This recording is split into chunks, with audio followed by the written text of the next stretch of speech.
സങ്കീർത്തനങ്ങൾ 32 അധ്യായം 1 മുതൽ 11 വരെയുള്ള തിരുവചനങ്ങൾ. മാപ്പു ലഭിച്ചവന്റെ ആനന്ദം.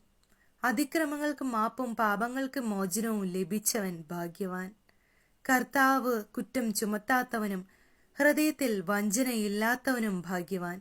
ഞാൻ പാപങ്ങൾ ഏറ്റു പറയാതിരുന്നപ്പോൾ ദിവസം മുഴുവൻ കരഞ്ഞ് എന്റെ ശരീരം ക്ഷയിച്ചുപോയി.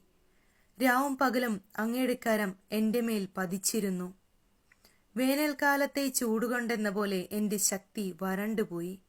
എന്റെ പാപം അവിടുത്തോട് ഞാൻ ഏറ്റുപറഞ്ഞു. എന്റെ അകൃത്യം ഞാൻ മറച്ചുവച്ചില്ല. എന്റെ അതിക്രമങ്ങൾ കർത്താവിനോട് ഞാൻ ഏറ്റുപറയുമെന്ന് ഞാൻ പറഞ്ഞു. അപ്പോൾ എന്റെ പാപം അവിടുന്ന് ക്ഷമിച്ചു. ആകയാൽ ദൈവഭക്തർ ആപത്തിൽ അവിടുത്തോട് പ്രാർത്ഥിക്കട്ടെ. കഷ്ടത കരകവിഞ്ഞൊഴുകിയാലും അത് അവരെ സമീപിക്കുകയില്ല.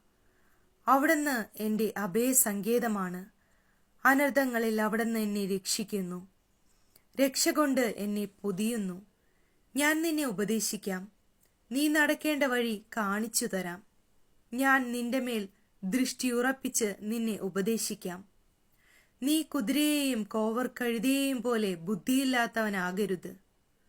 കടിഞ്ഞാൺ കൊണ്ട് നിയന്ത്രിച്ചില്ലെങ്കിൽ അവ നിന്റെ വരുതിയിൽ നിൽക്കുകയില്ല. ദുഷ്ടർ അനുഭവിക്കേണ്ട വേദനകൾ വളരെയാണ്. കർത്താവിൽ ആശ്രയിക്കുന്നവനെ അവിടുത്തെ സ്നേഹം വലയം ചെയ്യും. നീതിമാന്മാരെ, കർത്താവിൽ ആനന്ദിക്കുവിൻ. പരമാർത്ഥ ഹൃദയരെ, ആഹ്ലാദിച്ച് ആർപ്പ് വിളിക്കുവിൻ.